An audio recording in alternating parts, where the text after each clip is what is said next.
এই পিওয়াইকিউটা শুধু একবার করলে হবে না, তাহলে আমি এক একটা পয়েন্ট একবার রিক্যাপ করে যাচ্ছি। ফার্স্ট, সেই টাইম ম্যানেজমেন্টটা একদিনে গ্রো হয় না, একদম প্রথম দিন থেকে গ্রো হয়।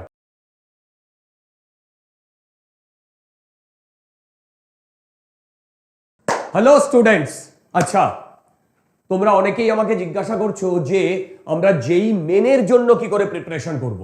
আমি নিটের জন্য এবং অ্যাডভান্সের জন্য তোমাদের প্রিপারেশন স্ট্র্যাটেজি বলেছি। আজকে আমি যেটা নিয়ে ডিসকাস করব তার নাম যেই মেন।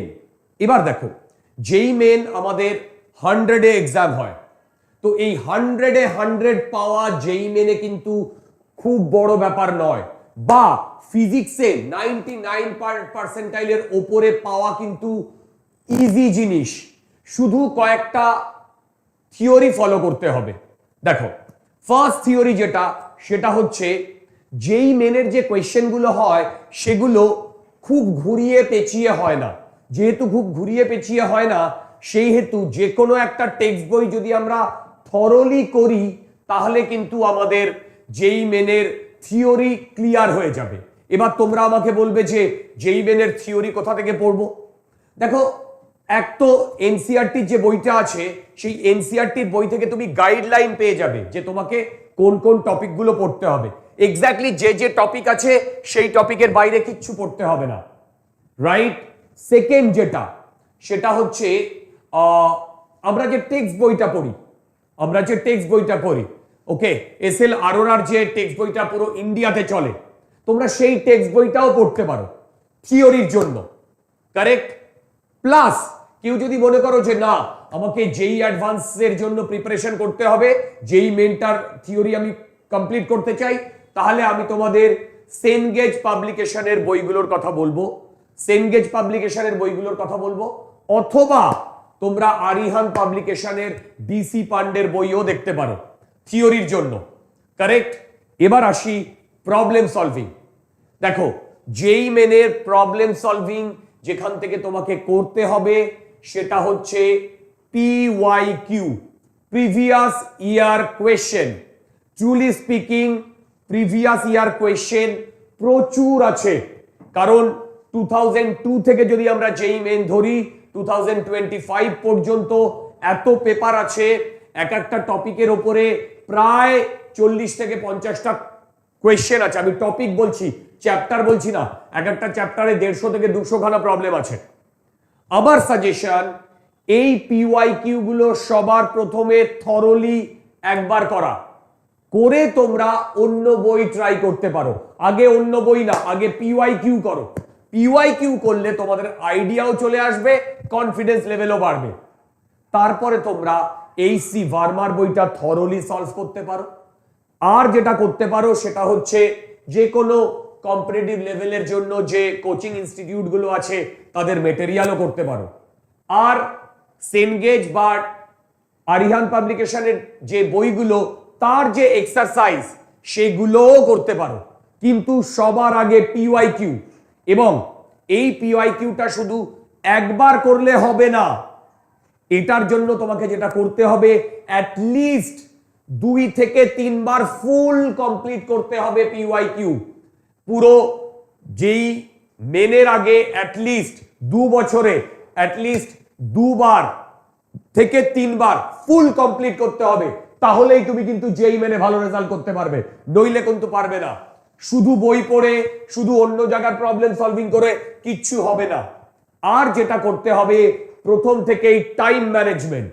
এই টাইম ম্যানেজমেন্টের জন্য তুমি যখনই প্রবলেম করবে, ট্রাই করবে সেটা একটা টেস্ট হিসেবে দিতে। আমরা যদি ওইটা টেস্ট হিসেবে দিই, তাহলে তোমরা বুঝতে পারবো যে 30 বা 35 খানা বা 20 বা 25 খানা কোয়েশ্চেন করতে আমার কতক্ষণ লাগছে। তো মোরলেস অলমোস্ট 1.5 বছরে আমাদের এই টাইম ম্যানেজমেন্টটা গ্রিপে আনতে হবে। আমি বারবার বলছি, 100-এ 100 পাওয়া বা 90 আউট অফ 100 যেই মেন্সে স্কোর করা কিন্তু খুব মেথডিক্যাল, যেটা আইআইটি অ্যাডভান্সের থেকে ডিফারেন্ট। এই মেথডিক্যাল ওয়েতে যদি আমরা চলতে পারি, তাহলে কিন্তু যেই মেনের জন্য আমাদের অন্য কোনো দিকে ভাবতে হবে না। খুব বেশি প্রবলেম করলেও চলবে না, আবার খুব প্রবলেম কম করলেও চলবে না, একটা ব্যালেন্স মেনটেন করে চলতে হবে। পার ডে অ্যাটলিস্ট 50 খানা প্রবলেম আমাদের করতেই হবে, পার ডে আমাদের 50 খানা প্রবলেম আমাদের করতেই হবে। আমি কি বোঝাতে পারলাম?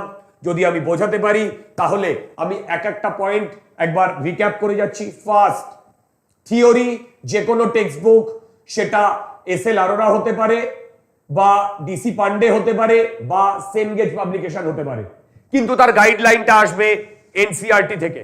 এনসিইআরটির বাইরে কোনো টপিক পড়বো না। সেকেন্ড, একটা টপিক বা একটা থিওরি বা একটা চ্যাপ্টার শেষ হওয়ার পরে ওই চ্যাপ্টারের প্রতিটা PYQ, previous year question thoroughly করব। দিশা পাবলিকেশনের যে বইটা আছে সেখানে চ্যাপ্টার ওয়াইজ ভাগ করে দেওয়া আছে, তোমরা ওই বইটাও দেখতে পারো। ইটস আ নাইস বুক, ওকে, পিওয়াইকিউর জন্য।